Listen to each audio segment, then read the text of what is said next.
Evangelho de João, capítulo 20, versículo 30 e 31, 2 versículos.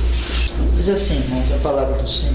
Jesus, pois, operou também, em presença de seus discípulos, muitos outros sinais que não estão escritos neste livro.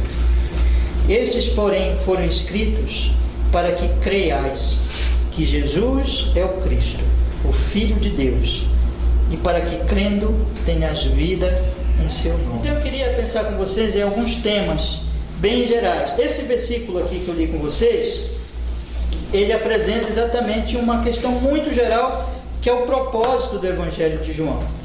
Eu gostaria de tratar de alguns temas hoje com os irmãos aqui, de alguns pontos. O propósito do Evangelho de João, para quem ele escreveu, né? Esse é um primeiro ponto.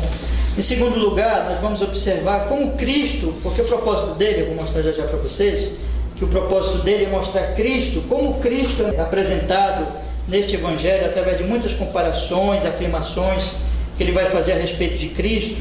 Em terceiro lugar, nós vamos observar, irmãos, como a Trindade, até falei isso um pouquinho de manhã, como a Trindade, ela aparece muito fortemente aqui neste Evangelho, a Trindade em relação ao Evangelho de amor, o amor aos eleitos. Em quarto lugar, nós vamos observar, irmãos, a diferença que esse Evangelho vai fazer entre duas classes de pessoas, que vai chamar normalmente de mundo, são aqueles alienados que não pertencem a Deus, e os eleitos de Deus, os amados de Deus. Em quinto lugar, nós vamos observar, falar um pouquinho do autor desse Evangelho. Quem foi que escreveu esse Evangelho? E qual a importância disso para nós, né? E em último lugar, nós vamos falar um pouquinho da estrutura, irmãos, desse Evangelho, como ele se apresenta, e a estrutura dele, ela vai apontar exatamente para o propósito dele, que nós vamos ver já, que é mostrar o Senhor Jesus Cristo. Vamos então, irmãos, para o primeiro ponto aqui. Qual é o propósito do Evangelho de João? E para quem ele escreveu? Toda vez que você pensa em propósito, você pensa também nos destinatários, né? Então, se você escreve uma mensagem para uma empresa, por exemplo, você tem um propósito de ter uma informação, de comprar alguma coisa, de resolver um problema. Quando mas você está escrevendo ali com aquele propósito, e você é bastante, posso dizer assim, frio, porque você não conhece aquelas pessoas, você vai lidar com elas apenas em termos comerciais e tudo.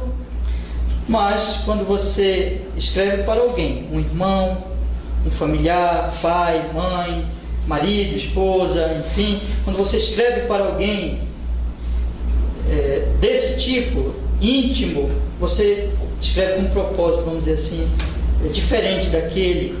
Então, o propósito está relacionado para quem nós escrevemos, e as pessoas, eu posso dizer o inverso também, para quem você escreve vai determinar também o seu propósito, ou vai se relacionar com o seu propósito. Então, qual é o propósito do Evangelho de João, do evangelista? Nós temos 4 evangelhos na Bíblia. Quais são? Mateus, Marcos, Lucas, João. Os 3 primeiros são chamados sinóticos. Eles são bem semelhantes, eles estão ali integrados um ao outro, eles são bem semelhantes. O Evangelho de João é diferente dos outros. Vocês já notaram isso na leitura? Né? Quando você lê Mateus, Marcos, Lucas, você percebe as semelhanças entre eles. João é diferente, conta a história de Cristo, mas ele é escrito em uma linguagem diferente, e ele tem alguns propósitos diferentes, né? Ele foi também escrito muito tempo depois. Este homem aqui já era um homem idoso quando escreveu este Evangelho, né? Mas qual é o propósito dele? Especificamente do Evangelho de João, ele diz aqui, no versículo 30 e 31. Vamos ver, eu não vou fazer uma exposição desse texto, mas eu quero pegar apenas a mensagem principal aqui, quando ele diz assim: Jesus, pois, operou também em presença de seus discípulos muitos outros sinais que não estão escritos neste livro. Estes, porém, foram escritos para que creiais que Jesus é o Cristo, o Filho de Deus, e para que, crendo, tenhais vida em seu nome. Então, meus irmãos, aqui está o propósito dele. Jesus fez muita coisa que ele não escreveu. Ele diz, operou também em presença dos seus discípulos muitos outros sinais que não estão escritos aqui. Mas ele fez questão de selecionar alguns sinais. Sinais, o que são sinais? São milagres. São coisas extraordinárias, fora do comum. E ele escreveu esses sinais, ele selecionou. Jesus fez muita coisa que o evangelista não escreveu. Mas ele escreveu com um propósito bem definido de apontar quem era Jesus. Estes foram escritos para que creiais que Jesus é o Cristo. Veja que o propósito dele é a fé dos leitores. É para que os leitores creiam. Creem em quem? Creem que Jesus é o Cristo. Então ele estava querendo apresentar Jesus. Todo o propósito dele aqui era mostrar Cristo, para que as pessoas crescem em Cristo.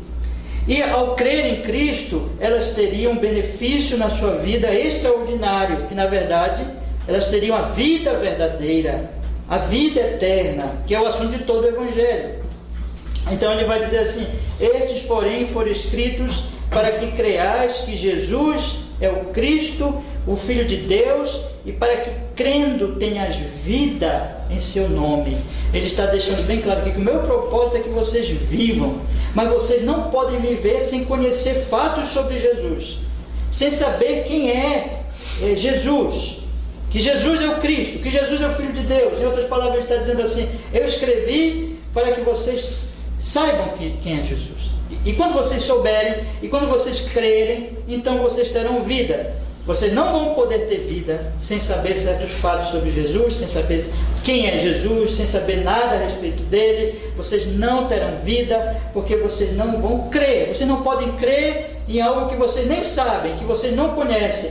Mas eu estou dizendo, eu mostrei para vocês durante todo este Evangelho, para que vocês creiam, e quando vocês crerem, então, vocês terão vida. Aqui, irmãos, e até há uma certa discussão aqui, não vou entrar nessa questão agora, de variante textual, se ele está falando aqui para as pessoas que já são crentes, e ele está escrevendo para confirmá-las na fé, como por exemplo fez Hebreus.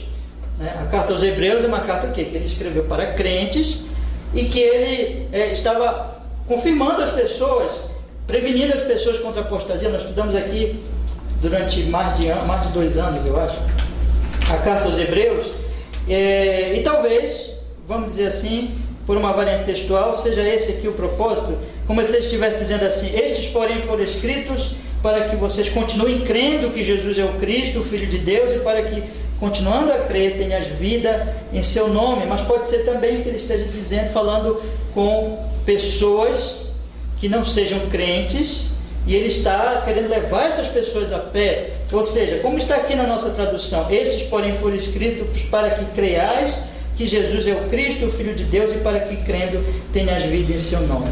Eu não tenho dúvida, na verdade, que não há um combate entre esses dois alvos. Na verdade, ele quer esses dois alvos. Quando ele escreve o seu Evangelho, tanto ele quer despertar a fé naqueles que não são crentes, ele quer que aquelas pessoas que não creem ainda em Jesus, elas venham crer no Senhor Jesus Cristo, e assim venham ter vida e vida eterna, como também ele quer confirmar os crentes, ele quer fortalecer os crentes. Porque todo o propósito daqueles apóstolos, irmãos, quando eles escreviam, num certo sentido era duplo: era levar o Evangelho, era proclamar o Evangelho, despertar a fé nos incrédulos, mas era também confirmar a igreja, fortalecer a igreja. Eles tinham sempre como alvo proteger a igreja, porque as heresias eram muitas. E todo alvo de qualquer heresia, meus irmãos, eu queria até que vocês guardassem isso, que é muito importante. Toda heresia. O que é uma heresia? Um ensino que ataca o cerne do Evangelho. Toda a heresia, ela é contra Cristo. É contra Cristo, porque Cristo é o Evangelho. Então, sempre se ataca Cristo. Sempre há uma questão de entendimento errôneo a respeito de quem é Jesus. Então nós temos, naquela época, nós tínhamos judeus, gentios, e eles estavam ouvindo a respeito desse Cristo, e os judeus, evidentemente, o povo de Israel não aceitou Cristo. Ele vai começar a falar isso logo no início do seu Evangelho: veio para os que eram seus, mas os seus não receberam, mas a todos que receberam deles o poder de serem feitos filhos de Deus. Então, as pessoas negaram Cristo, não acreditaram que Jesus é o Cristo, o Filho de Deus, e não aceitaram a Ele, não se dobraram diante dele. E ele aqui então está querendo mostrar que esse Jesus é o Cristo, é o esperado de todo o Antigo Testamento. E ele mostra isso através dos sinais que ele seleciona. Esses sinais, então, ele vai dizer aqui no versículo 30, Jesus operou também em presença dos seus discípulos muitos outros sinais que não estão escritos neste livro. Estes, porém, foram escritos para que creiais que Jesus é o Cristo, o Filho de Deus, e para que crendo tenhas vida em seu nome. Então, ele diz, esses sinais evidenciam, mostram que Jesus é o Cristo. Que são sinais? Milagres. Então, por todo o seu evangelho, ele vai mostrar que Jesus operou coisas extraordinárias, e nós vamos aqui abordar rapidamente hoje alguns desses sinais. Ele vai mostrar isso, mas o maior sinal de todos é a ressurreição de Cristo. Cristo venceu a morte, Cristo ressuscitou, Cristo apareceu aos seus, passou 40 dias com eles, conversando com eles, dando provas incontestáveis de que ele estava vivo, de que ele tinha morrido, mas que ele estava vivo, que ele não era um fantasma, que ele tinha um corpo. Ele disse, toquem em mim. Eles podiam apalpar Jesus. Ele vai dizer no Evangelho de João, Evangelho de João não, na carta ao João, ele diz assim, o que era desde o princípio, o que vimos com os nossos olhos, que temos contemplado e as nossas mãos tocaram, da palavra da vida, nós tocamos, nós apalpamos. Então ele está falando, na verdade aqui, ele está dando um testemunho. Todo o Evangelho de João é um testemunho de João a respeito desse Cristo. Ele está dizendo assim, daqui a pouco nós vamos ver isso, falar do autor. Ele está dizendo, eu fui uma testemunha ocular, e essas coisas aqui que eu escrevi, que eu selecionei, ele operou muitas coisas que eu não contei, muitas coisas que eu não contei, né? Imagine quantos milagres Jesus fez naquele período. Mas ele diz assim, esses estão escritos para que vocês creiam que Jesus é o Cristo, e quando vocês creem, vocês terão vida eterna. Então qual é o propósito dele? Mostrar quem é Jesus, e despertar, chamar as pessoas para a fé em Jesus, porque ele quer que as pessoas, ao crer em Jesus, tenham vida eterna. Vida eterna. E esse, irmãos, vai ser o meu propósito, seguindo o propósito do Evangelho de João. Então vai ser o meu propósito nessas exposições, e eu peço para os irmãos que vocês guardem isso, porque nós vamos estudar este Evangelho para conhecer mais Cristo, para saber quem é, para melhorar, aprofundar a nossa compreensão a respeito do Senhor Jesus Cristo.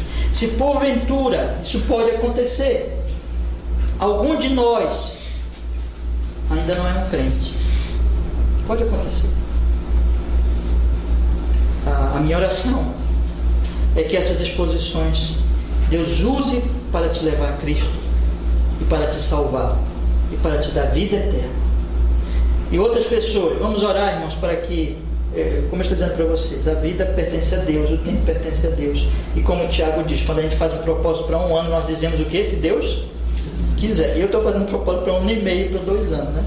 Então, se Deus quiser, se Ele nos der vida, então vamos estudar este Evangelho e vamos orar para que ao longo deste período, com a permissão divina, Ele use isso para chamar outras pessoas que quem sabe estão lá fora, ainda estão no mundo, que vocês poderão convidar, ou eles poderão ser trazidos aqui pelas pregações na internet, ou de outras maneiras, mas que Cristo salve, que Cristo seja revelado, que as pessoas conheçam quem é Cristo, porque o nosso propósito aqui, irmãos, e da Igreja de Deus é pregar a Cristo, porque Cristo é o Evangelho, e para que elas tenham vida. As pessoas estão mortas, sem Cristo elas estão mortas. Elas podem ter tudo, elas podem ter dinheiro, elas podem ter muitas coisas aqui nesta vida, como bens, como uma família grande, elas podem alcançar fama, mas elas não têm nada, elas são mortas, elas são miseráveis, pecadoras,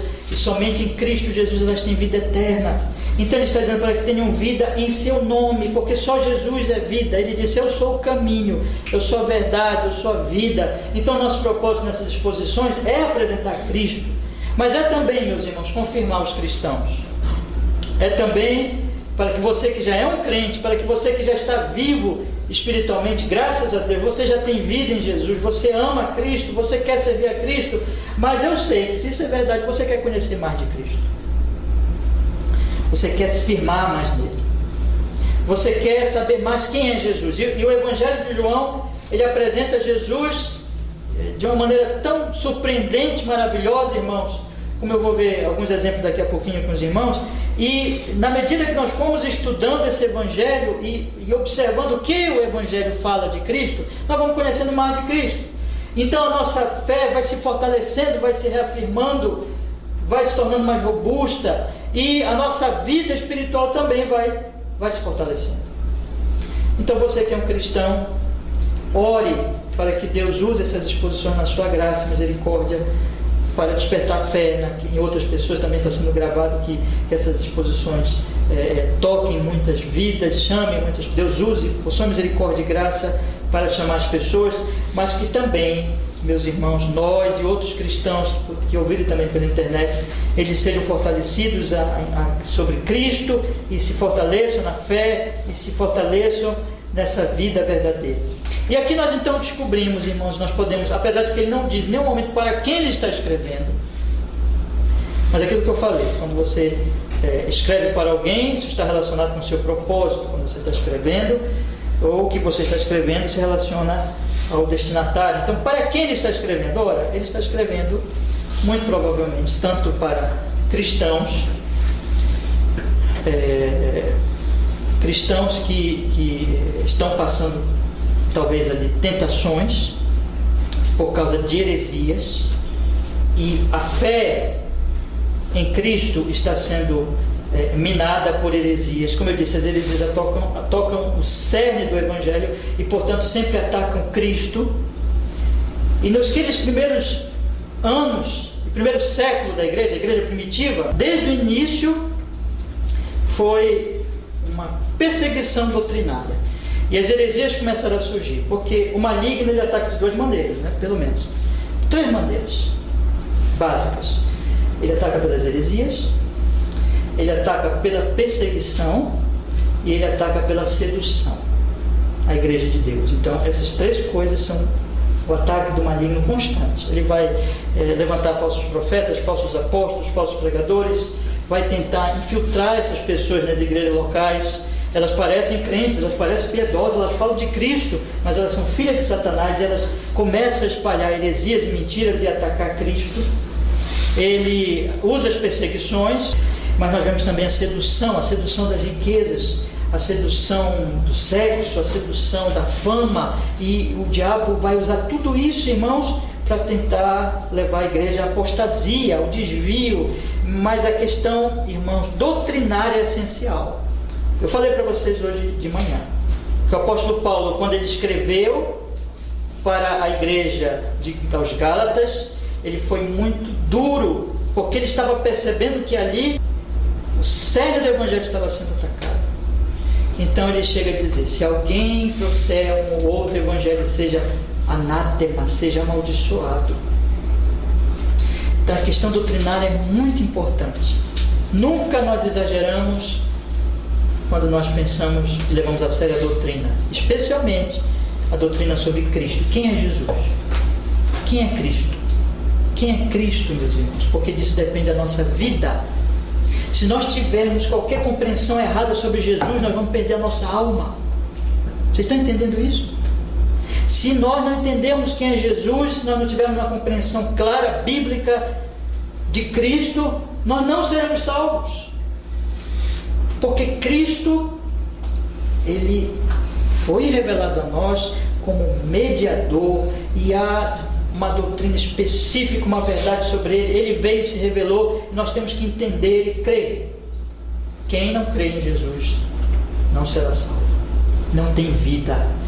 Então é claro que ali ele estava querendo prevenir os cristãos de uma heresia, de um ensino falso, E ele estava escrevendo a esse tipo de cristãos que estavam em risco, que estavam em perigo, mas também ele estava escrevendo a não cristãos, aqueles que, por exemplo, rejeitaram Cristo. Ele fala do início do seu evangelho: os que eram seus o rejeitaram.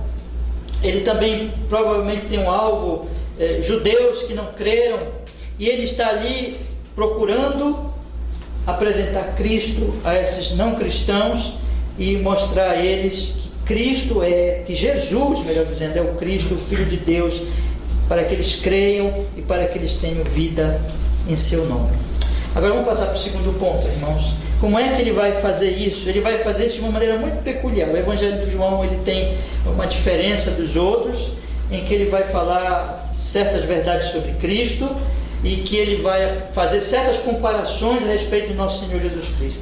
Vocês vão perceber que Jesus é apresentado nesse Evangelho como o Verbo de Deus, como o pão da vida, como a fonte de água viva, como a luz do mundo, como o bom pastor, como a porta, como a ressurreição e a vida. Só alguns temas ou afirmações ou comparações que ele vai fazer a respeito do nosso Senhor Jesus Cristo.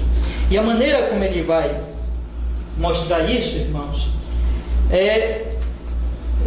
relacionando aos sinais, né? Então, ele está dizendo isso aqui no seu propósito, quando ele diz assim: Jesus, pois, operou também em presença dos seus discípulos muitos outros sinais que não estão escritos neste livro. Estes, porém, foram escritos para que creias que Jesus é o Cristo, o Filho de Deus, e para que crendo tenhas vida em seu nome. Então nós vamos observar que na medida que ele vai falando que Jesus é o bom pastor, que Jesus é a vida, que Jesus é a luz do mundo, na medida que ele vai fazendo isso, ele vai também apresentando certos milagres que Jesus Cristo fez, que estão relacionados com aquilo que ele está falando sobre Jesus. Então, com isso, o que ele está querendo fazer? Ele está querendo apresentar sinais que comprovam, que apontam que Jesus é isso, que Jesus é a verdade, que Jesus é a luz do mundo, que Jesus é a ressurreição, que Jesus é o que ele está dizendo, não é? Vamos ver aqui alguns exemplos, irmãos. Vamos olhar rapidamente pelo Evangelho de João. Eu quero ver aqui algumas afirmações que ele faz sobre Jesus, eu citei aqui, e depois nós vamos ver algumas delas, nós vamos ver como ele vai mesclando com sinais, com milagres, procurando provar que Jesus é isso mesmo. A primeira grande afirmação sobre Jesus que ele faz está logo nos primeiros versículos. Vamos ler o Evangelho de João, capítulo 1.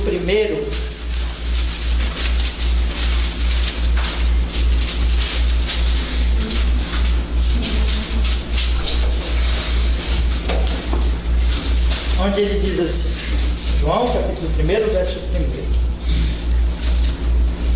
no princípio era o Verbo, e o Verbo estava com Deus, e o Verbo era Deus.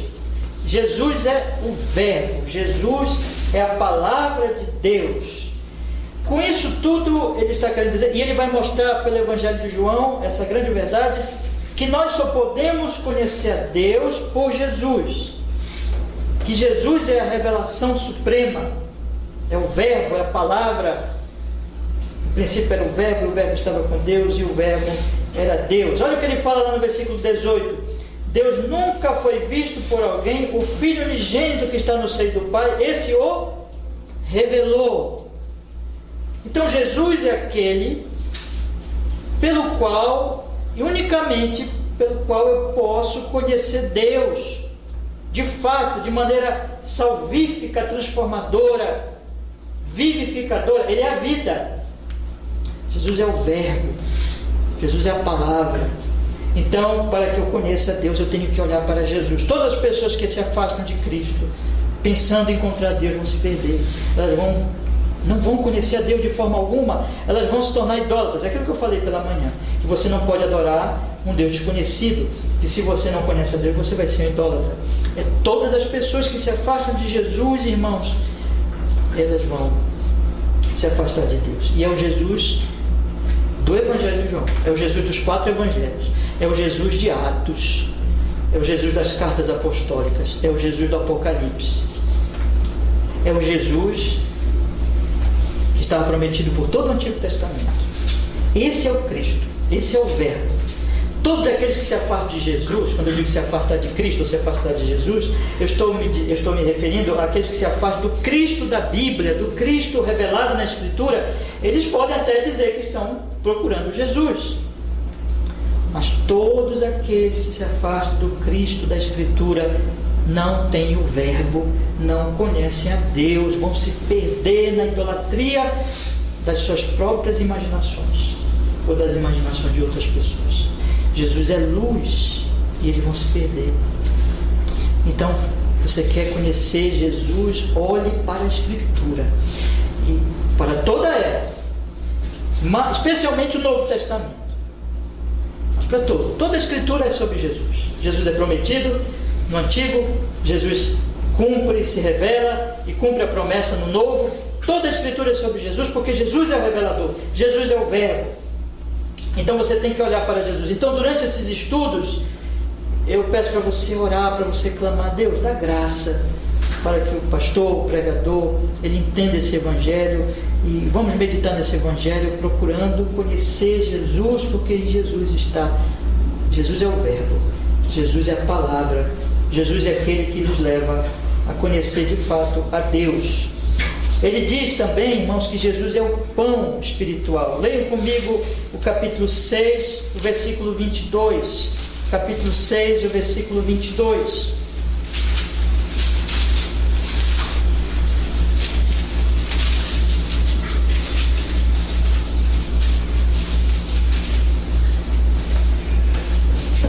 Diz assim, João capítulo 6, versículo 22.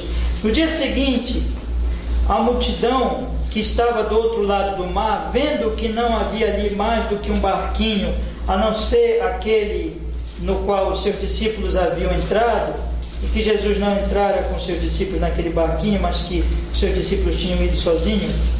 Contudo, outros barquinhos tinham chegado a Tiberíades, perto do lugar onde comeram o pão, e havendo o Senhor dado graças, vendo, pois, a multidão que Jesus não estava ali, nem os seus discípulos, entraram eles também nos barcos e foram a Cafarnaum em busca de Jesus, e, achando-o do outro lado, disseram-lhe: Rabi, quando chegastes aqui? E olha o que Jesus diz. Jesus respondeu-lhes e disse: na verdade vos digo que me buscais, não pelos sinais que vistes, mas porque comestes do pão e vos saciastes. Trabalhai não pela comida que perece, mas pela comida que permanece para a vida eterna, a qual o Filho do Homem vos dará, porque a este o Pai, o Deus, o selou. Jesus vai dizer lá no versículo 32, na verdade vos digo, Moisés não vos deu o pão do céu, mas meu Pai vos dá o verdadeiro pão do céu, porque o pão do céu é aquele que desce do céu e dá vida ao mundo. Jesus disse, as pessoas tinham visto a multiplicação dos pães, ficaram entusiasmadas, queriam mais pão, queriam encher a barriga de novo. Aí Jesus diz, não façam isso. Vocês estão me procurando só por causa do pão. Procurem um pão verdadeiro. Pão espiritual, o pão que alimenta vocês espiritualmente, o pão da vida. Eu sou o pão que desceu do céu. Mas vejam, irmãos, ele está dizendo que pode alimentar você espiritualmente é Cristo.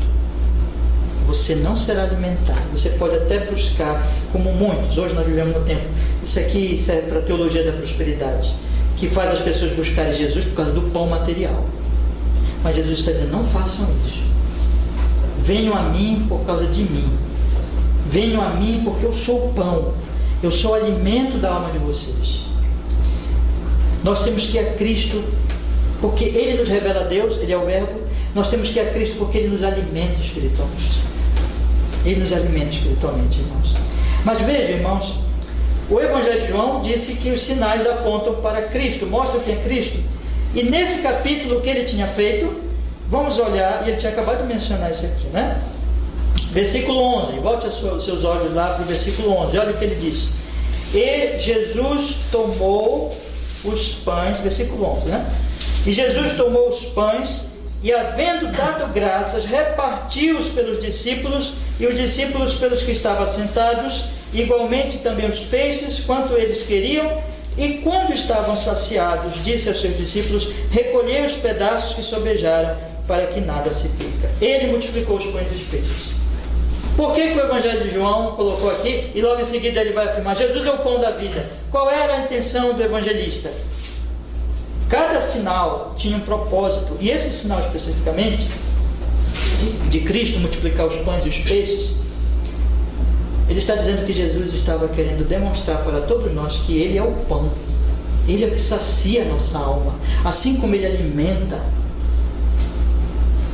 assim como dele vem o pão material, assim como Ele multiplicou aquele pão, assim, sabe quem te deu o pão hoje? Foi Jesus, foi Cristo, foi Deus.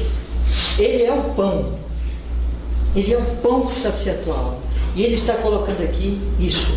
Observem, olhem, ponham isso na sua alma, no seu coração. Você só vai ser alimentado espiritualmente por Jesus Cristo, na medida que você conhecê-lo, crer nele, confiar nele e viver nele.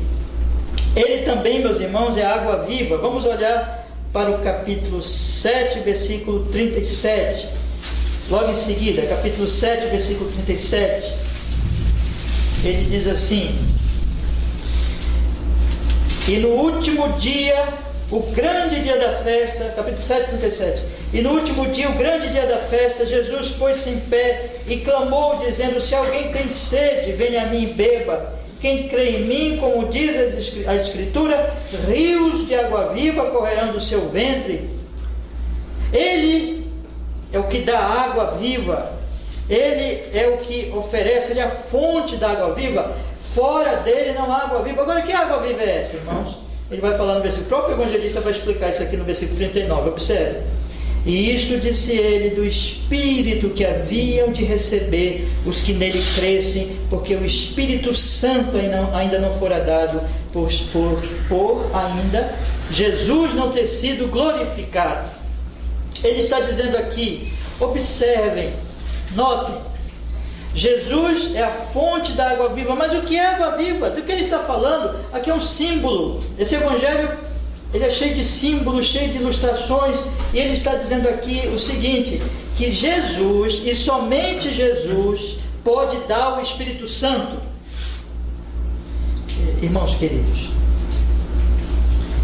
no mundo existem dois tipos de pessoas: os que são de Deus e os que não são de Deus, os que estão vivos e os que estão mortos. E a Bíblia vai dizer que somente aqueles que têm o Espírito Santo são de Deus. Somente aqueles que o Espírito Santo habita neles são de Deus. Somente aqueles que têm o Espírito Santo estão vivos. Por quê? Porque é o Espírito Santo que regenera, é o Espírito Santo que dá vida, é o Espírito Santo que transforma. Ele é o Espírito da verdade, Ele é o Espírito que nos regenera, Ele é o Espírito Santo, Ele é o Espírito que nos santifica, Ele é o Espírito que nos leva a Cristo, que nos leva a Deus, que nos ilumina. Ele é o Espírito Santo que nos aconselha, é o Consolador, é o Auxiliador. Jesus vai chamá-lo de Auxiliador no último discurso. É o Espírito Santo que faz tudo em nós. E ai de nós se não tivermos o Espírito Santo. Nós somos miseráveis se não tivermos o Espírito Santo, porque nós não temos nada sem o Espírito Santo. Jesus é a fonte do Espírito Santo, entendeu? Ele é a fonte da água viva, é a água que me dá vida, o Espírito Santo, e Ele é a fonte. Jesus é a fonte. Ele vai dizer também, meus irmãos, que Jesus é a luz do mundo. Olha aí o capítulo 8, versículo 12. Leiam comigo, capítulo 8, versículo 12. Ele diz: falou-lhes, pois, Jesus outra vez, dizendo: eu sou a luz do mundo, quem me segue não andará em trevas, mas terá a luz da vida. Eu sou a luz do mundo, quem me segue não anda em trevas, mas tem a luz da vida. Ele é a luz que ilumina todo homem. No capítulo 1 ele já diz que Jesus é a luz que ilumina todo homem. Sem Jesus não há luz, sem Jesus só há trevas, só há escuridão, só há pecado, só há ignorância, só há tolice, só há loucura.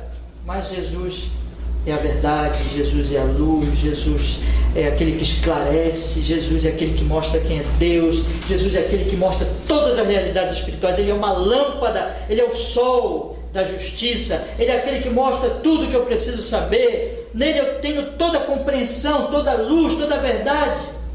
Jesus é a luz. E para ilustrar isso, meus irmãos, ele conta o milagre do ex-cego no capítulo 9. Vamos olhar aí o capítulo 9. Veja que, assim como ele fez com relação a que Jesus é o pão, ele multiplicou os pães, então aquele que multiplica os pães e aquele que é o pão da vida, também o Evangelho de João, seguindo o seu método, ele vai dizer, Jesus é a luz. E qual é o sinal que ele vai mostrar que Jesus é a luz? No capítulo 9 de João, ele vai dizer assim, passando Jesus, viu um homem cego de nascença, e os seus discípulos lhe perguntaram, Rabi, quem pecou, este ou seus pais, para que nascesse cego?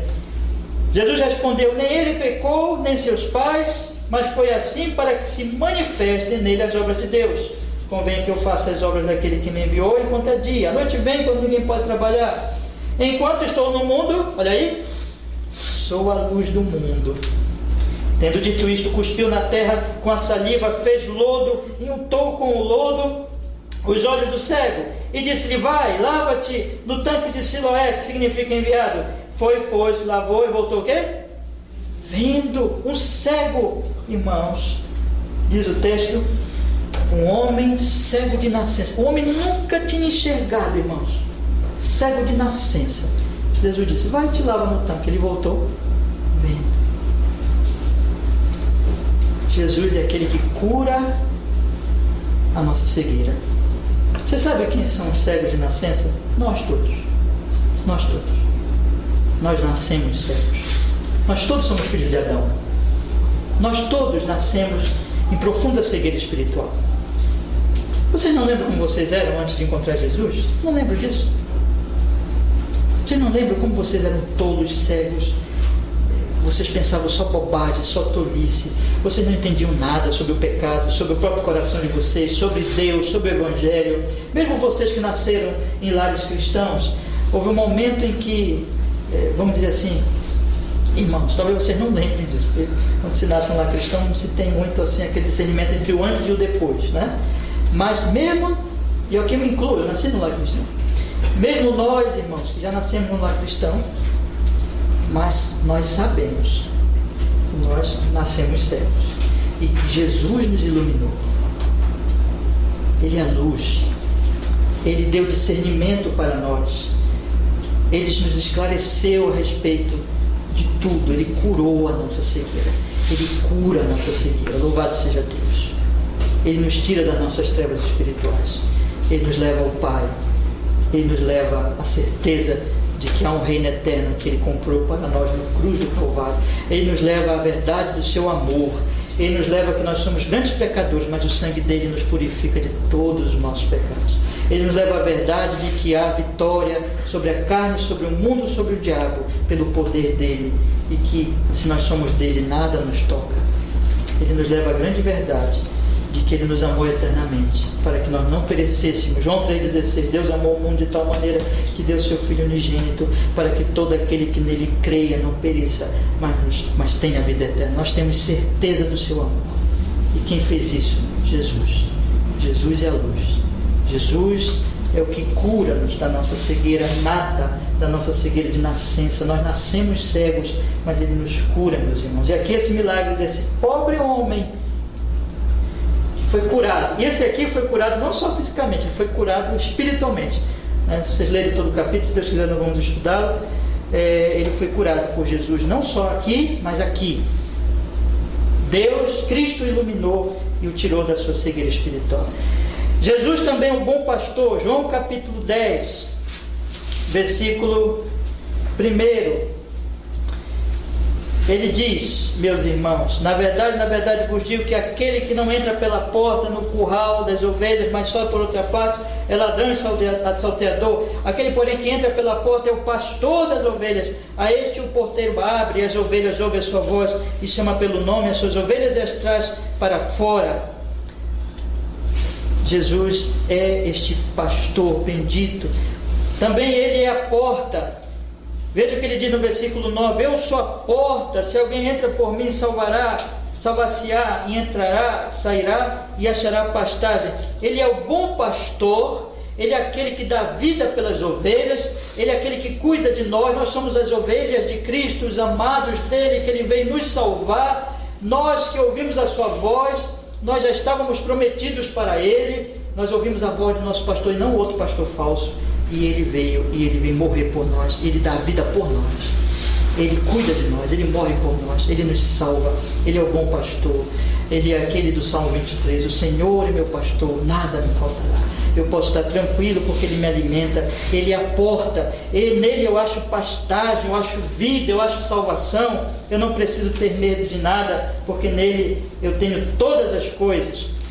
Jesus também, meus irmãos, é a ressurreição e a vida. Leiam comigo o capítulo 11, versículo 25. João capítulo 11, versículo 25. Ele diz assim: disse-lhe Jesus: eu sou a ressurreição e a vida. Quem crê em mim, ainda que esteja morto, viverá. E aqui está, irmãos, ele é a ressurreição e a vida. E qual é o milagre que João põe para sinalizar e para demonstrar que Jesus é a ressurreição e a vida?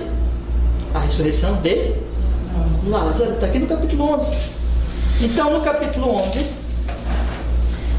lá no versículo 39, está escrito assim: e disse-lhe Jesus: tirai a pedra. Marta, irmã do defunto, disse-lhe: Senhor, já cheira mal, porque já é quase de 4 dias. Disse-lhe Jesus: não te tenho dito que, se creres, verás a glória de Deus?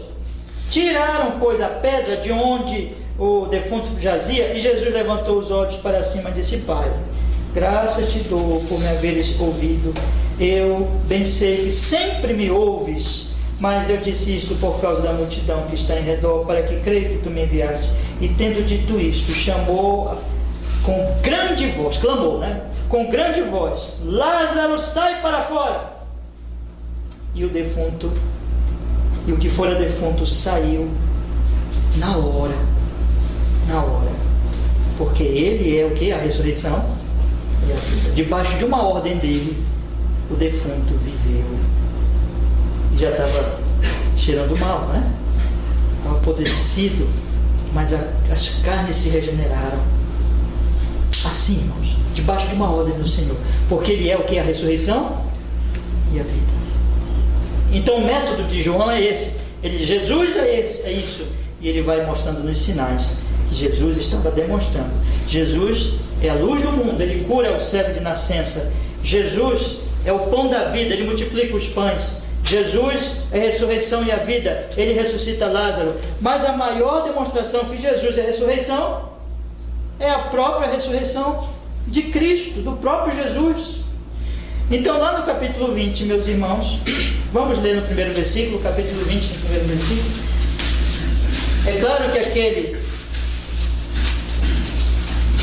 que é a ressurreição e a vida não poderia ter sido vencido pela morte, não é? E diz aqui no capítulo 20: e esse é o maior de todos os sinais. E no primeiro dia da semana, Maria Madalena foi ao sepulcro de madrugada, sendo ainda escuro, e viu a pedra tirada do sepulcro. Correu, pois, e foi a Simão Pedro e a outro discípulo a quem Jesus amava, e disse-lhe: levaram o Senhor do sepulcro e não sabemos onde o puseram. E lá, meus irmãos, no versículo 11 diz: Maria, estava chorando fora junto ao sepulcro. Estando ela, pois, chorando, abaixou-se para o sepulcro e viu 2 anjos vestidos de branco, assentados onde jazera o corpo de Jesus, um à cabeceira e outro aos pés. E disseram-lhe eles: mulher, por que choras? Ela lhes disse: porque levaram meu Senhor e não sei onde o puseram. E tendo dito isto, voltou-se para trás e viu Jesus em pé, mas não sabia que era Jesus. Disse-lhe Jesus: mulher, por que choras? Quem buscas? Ela, cuidando que era o jardineiro, disse: Senhor, se tu levar-te, dize-me onde puseste, e eu levarei. Disse-lhe Jesus: Maria. Ela, voltando-se, disse: Rabone, que quer dizer mestre. Disse-lhe Jesus: não me detenhas, porque ainda não subi para o meu Pai, mas vai para meus irmãos e diz-lhes que eu subo para meu Pai, vosso Pai, meu Deus e vosso Deus. Jesus ressuscitou, está vivo, ressuscitou dentre os mortos. Ele é a ressurreição, Ele é a vida, Ele é as primícias dos que dormem. Isso quer dizer o seguinte: Ele vai nos ressuscitar. A morte não vence. O salário do pecado é a morte, mas Jesus, o Redentor, o Deus encarnado, é a ressurreição e a vida. Irmãos, nessas breves comparações eu quis mostrar para vocês que aquele propósito do evangelista no capítulo 20, no finalzinho, aqui nesse capítulo 20, é cumprido assim. Ele vai mostrando aos poucos, falando de Cristo, mostrando os sinais sobre Cristo e dizendo: olha, Jesus é a vida eterna, Jesus é o Cristo, e creiam nele para que tenham vida eterna. O próximo ponto, meus irmãos, que eu quero abordar rapidamente com os irmãos é sobre a questão da Trindade e o Evangelho de João. Nós vamos observar a Trindade e o Evangelho do amor em João. Se há um livro, a Trindade aparece na Bíblia inteira, mas no Evangelho de João é incontestável a doutrina da Trindade, né? Quem não acredita na Trindade não é cristão, né? E quem não acredita na Trindade também não pode acreditar no Evangelho de João, porque o Evangelho de João claramente é trinitário.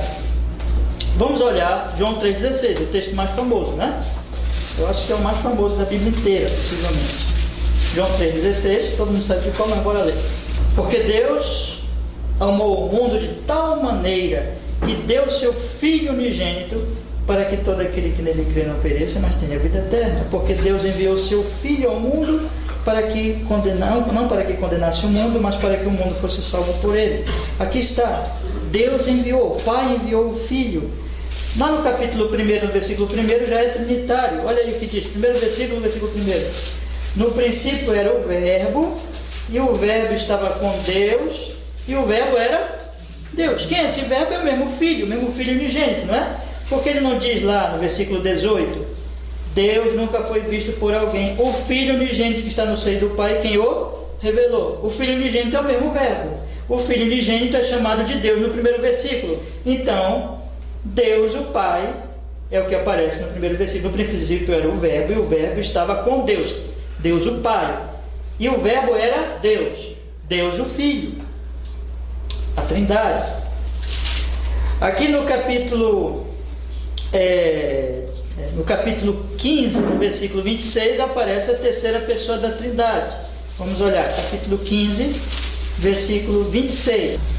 Mas quando vier o Consolador, que eu da parte do Pai vos hei de enviar, aquele Espírito de verdade que procede do Pai, ele testificará de mim. Aqui estão as três pessoas, olha aí. Quando vier o Consolador, quem é o Consolador? O Espírito da verdade, que eu da parte do Pai vos hei de enviar. Vai ser enviado pelo Pai e pelo Filho. Ele vai, que procede do Pai, vai testificar do Filho. Pai, Filho, Espírito da verdade. As três pessoas da Trindade. E percebe-se claramente que são três pessoas, o que, irmãos? Distintas. Três pessoas, claramente. Pai, o Filho e o Espírito Santo. Essas três pessoas trabalham em favor de nossa salvação. Lá, meus irmãos, no capítulo 15, aqui no versículo 16, olha o que está escrito: não me escolheste vós a mim, mas eu vos escolhi a vós e vos nomeei, para que vades e deis fruto, e vosso fruto permaneça, a fim de que tudo quanto em meu nome pedis ao Pai, ele vô-lo conceda. Nós damos fruto. Ele, o Filho, nos escolheu para que nós pedimos ao Pai. Veja, o Pai está envolvido em tudo isso também. Lá no início do capítulo, no 15, diz que o Pai é o lavrador dessa videira, que é a igreja, que são os eleitos. No primeiro versículo do capítulo 15 diz assim: eu sou a videira verdadeira e meu Pai é o lavrador. Então, meus irmãos, aqui está a Trindade. O Pai é o lavrador, o Filho nos escolheu, o Filho veio morrer por nós. Todo o Evangelho de João vai mostrar isso, né? E eu acabei de ler com vocês o versículo 26, só vou ler agora para reforçar, que ele diz que o Espírito é que testifica, ele é o Consolador, ele é o Auxiliador, ele veio viver conosco, mas quando vier o Consolador, que é o da parte do Pai, vos hei de enviar, aquele Espírito de verdade que procede do Pai, ele testificará de mim. Você se sente fraco, irmão?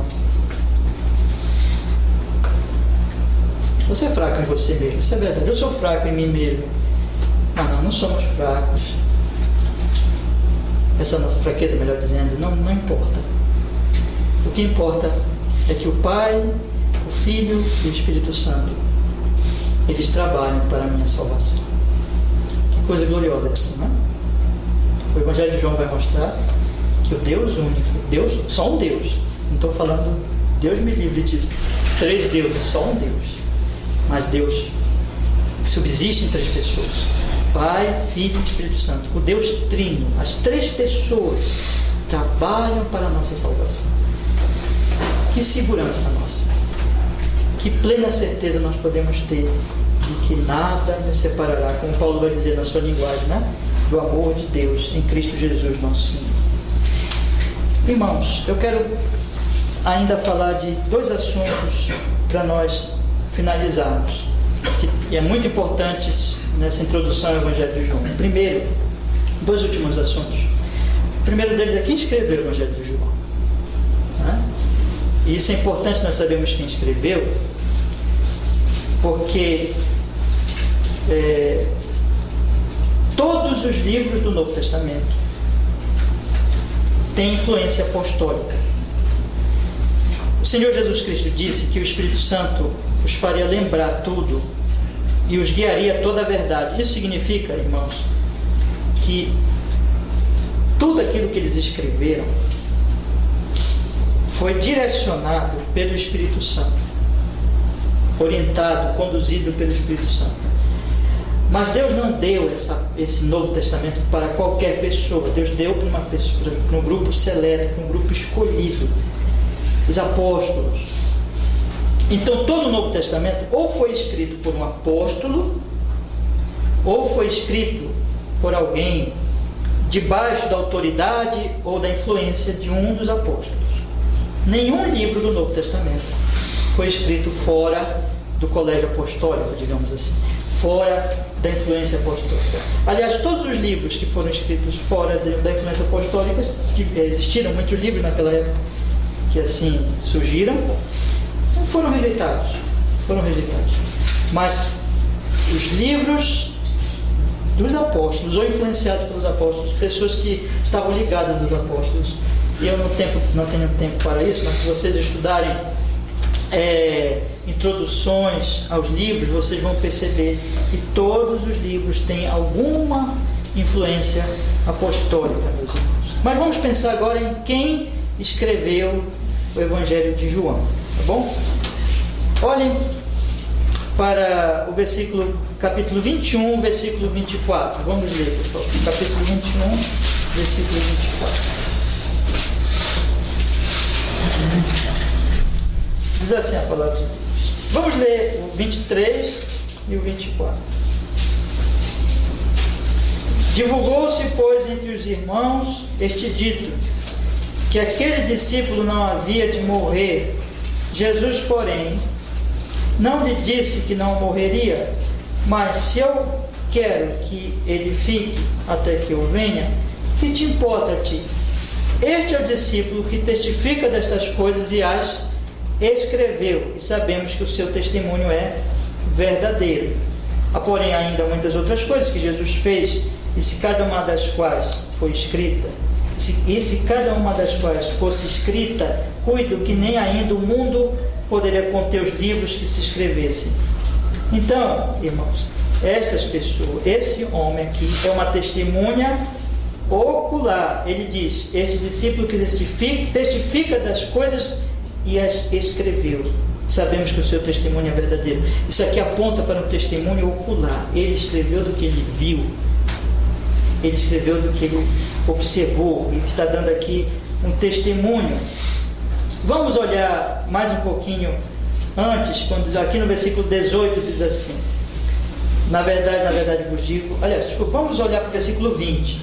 E Pedro, voltando-se, viu que o Senhor, que o seguia, aquele discípulo a quem Jesus amava, e que na ceia se recostara também sobre o seu peito, e que dissera: Senhor, quem é que te há de trair?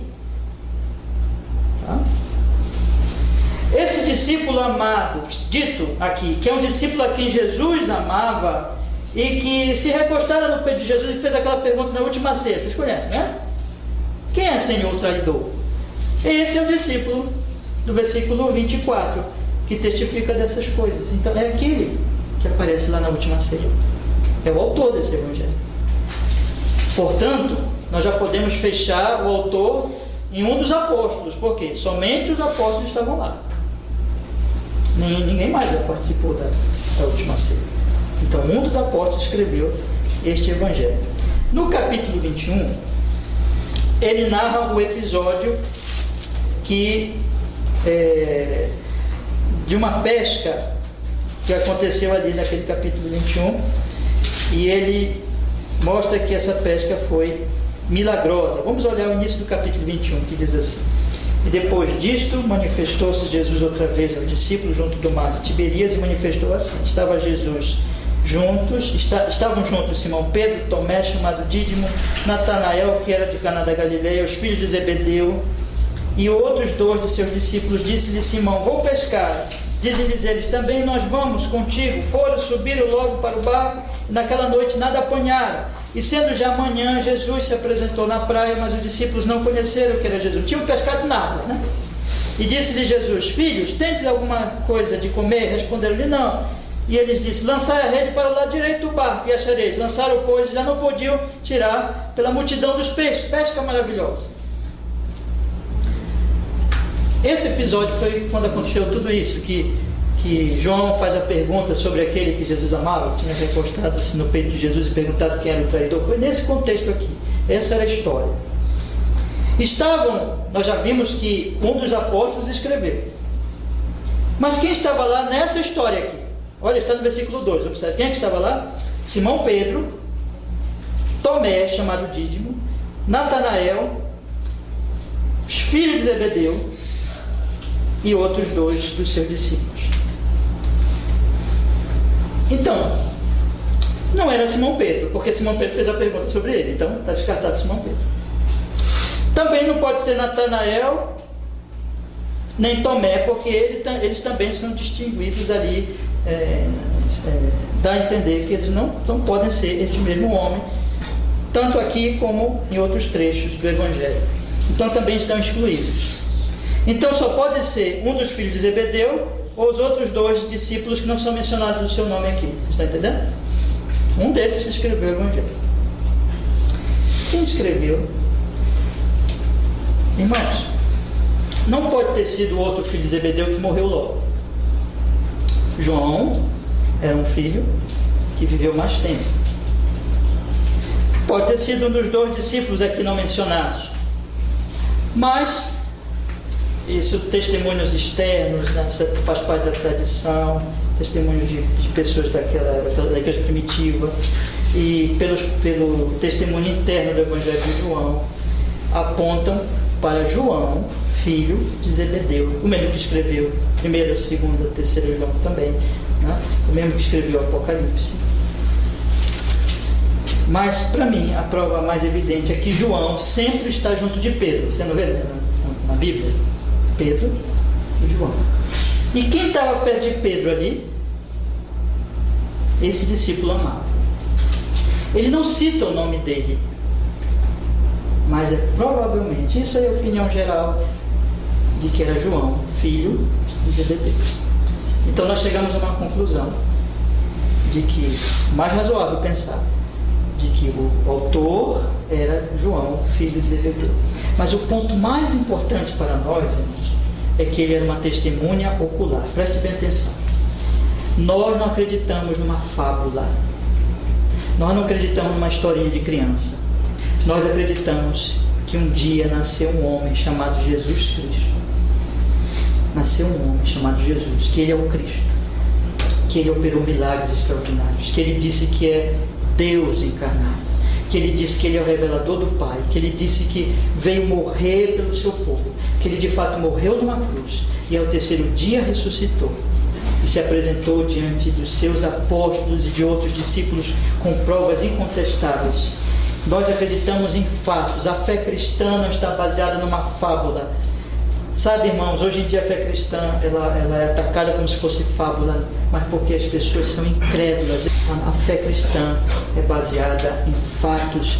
Fato de que o Senhor Jesus Cristo, o Deus homem, veio a este mundo, se encarnou, se tornou homem como nós e veio nos salvar. E Ele é o nosso Salvador. Todo o Evangelho aponta para Ele e quer apresentar a Ele. E finalmente, irmãos, para nós concluirmos hoje à noite, nessa introdução,